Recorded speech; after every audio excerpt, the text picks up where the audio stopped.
ตอนเช้ามื้อนี้ผู้ค้าปลาทองคำผสมมาบริเวณวัดวาอาราม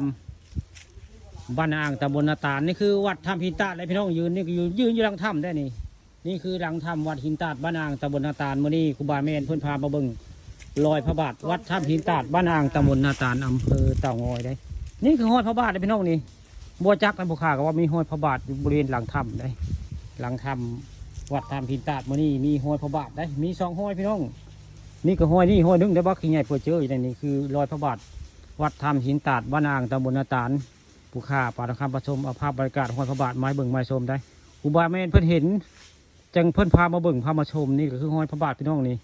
มีมาตั้งนานแล้วเบิ่งแล้วผู้ค้าก็หาเห็นได้นี่คือรอยพระบาทวัดถ้ำหินตาด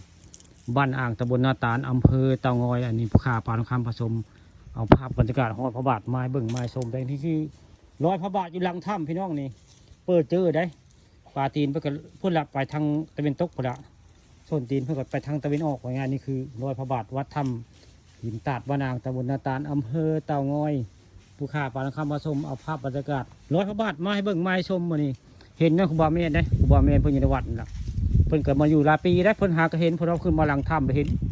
นี่หลังถ้ำได้เห็นไปเจอรอยพระบาทด้านนี้ไผบ่จักกับผู้ค้าพามาเบิ่งแล้วก็เห็นนะครูบาเมนได้ครูบาเมนเพิ่นบอกว่านี่มีรอยพระบาทปักขี้ใหญ่พี่น้องนี่ก็คือรอยพระบาทวัดถ้ำหินตาดบ้านอ่างตำบลนาตาลอำเภอเต่างอย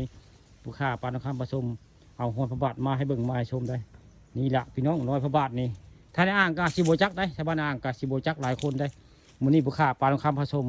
เอามาให้เบิ่งมาให้ชมพี่น้องวัดในคูเบียนนี่มีรอยพระบาท2ห้อยพี่น้องอันนี้ห้อยนี่ห้อยบักใหญ่ห้อยแห้งใหญ่ห้อยที่1แห้งห้อย1เดี๋ยวห้อย2ก็จะเห็นได้ห้อยใหญ่กว่านี้นี่น้อยจะได้นี่นี่แหละคือรอยพระบาทวัดถ้ำหินตาดคักห้อยเพิ่นนี่ไผ่บจักกามาเบิ่งเด้อนี่แหละห้อยพระบาทวัดถ้ำหินตาดด่านนี้อุบาเมนพามาเบิ่ง